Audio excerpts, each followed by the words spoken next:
За бүгдээрээ 18 дугаар хичээлээ эхлэе. 18 дугаар хичээлийнхаа авиа зүүн дөрвөөр бүгдээрээ үгийн өргөлтгүй үе болон үгийн төгсгөлд орсон TION-ы нийлэмжээс шин гэдэг авиа гарна гэд.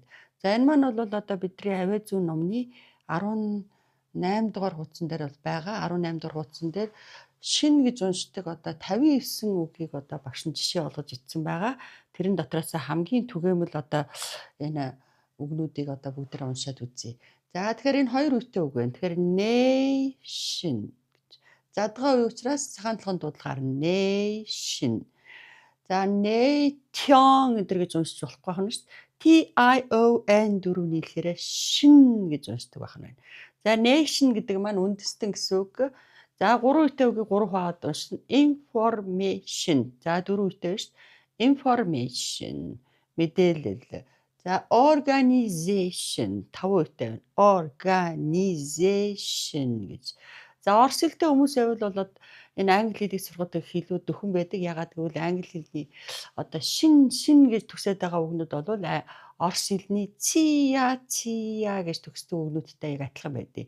Нация, организация, информация гэж уншдаг үгнүүд англи хэл дээр бол information, organization гэдэг ийм хувилбартай болчдөг шүү.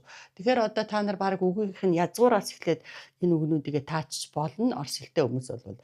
За тэгээд nation, information, organization 5 organization. Одоо нийлүүлээд хурдаа нэмээд organization албан байгууллага гэсэн үг. За дараа нь emotion сэтгэлийн хөдөлгөөн. За ийм хамтлаг байдаг. Education боловсрал гэсэн үг. Education sector гэвэл одоо боловсролын салбар гэж. За tuition хоёр үетэй байна. Tuition сургалтын төлбөр.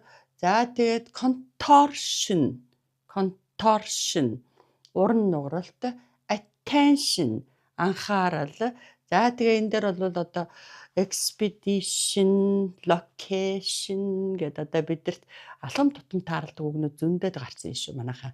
Дахиад үгнүүдээ уншия. Nation, information, organization, emotion, education, tuition, contortion, attention гэж.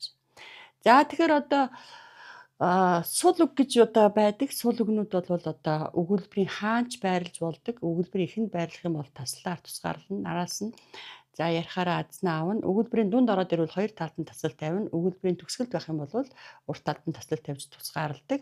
За тэгээд тухайн өгүүлбэртэй бол гишүүн болдоггүй ийм одоо сул үгнүүд яриаг их гой чинж өгдөг, бичгийг их гой чинж өгдөг. Тийм учраас та нар яах вэ гэвэл багш нь одоо зургийг аваад пост болгоод оруулсан байгаа сул үгнүүдийгээ тэрэн дээрээсээ маш сайн уншаарай. Actually, ер нь бол certainly, мэдээч хэрэг.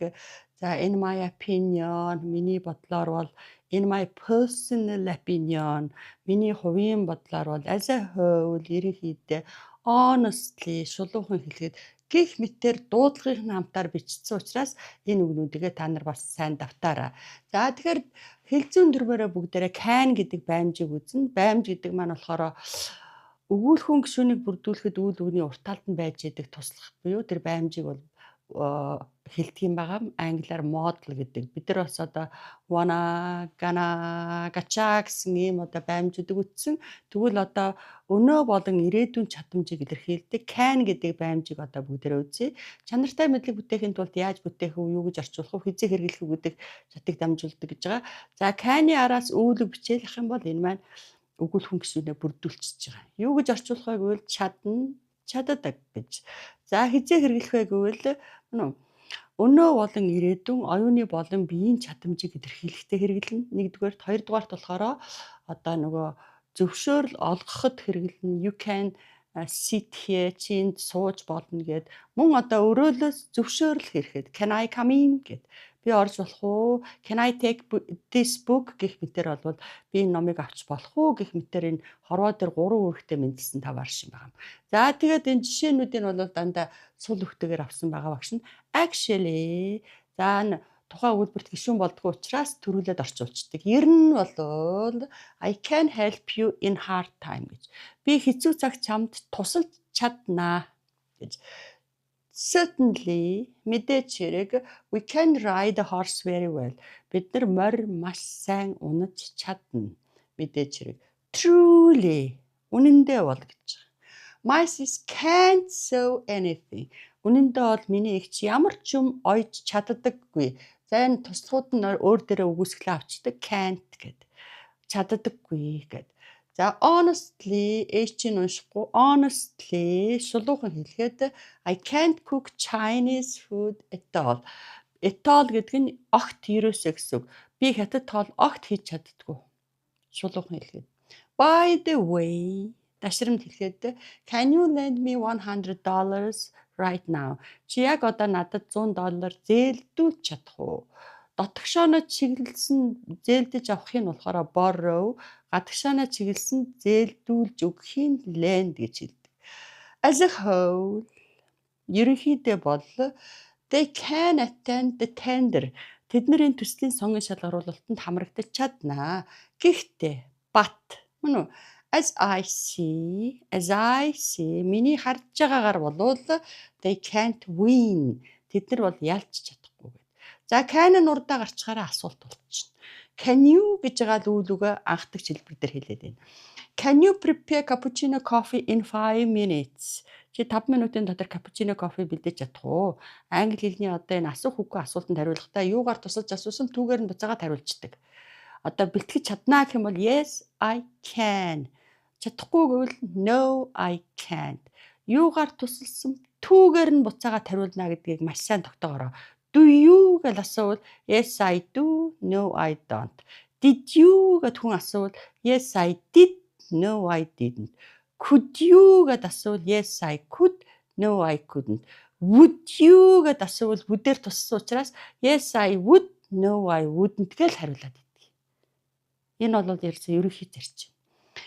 За дараа нь can you show me how to dance cha-cha? Чи cha-cha яаж бүжиглэхийг надад харуулж чадах уу гэж. Show.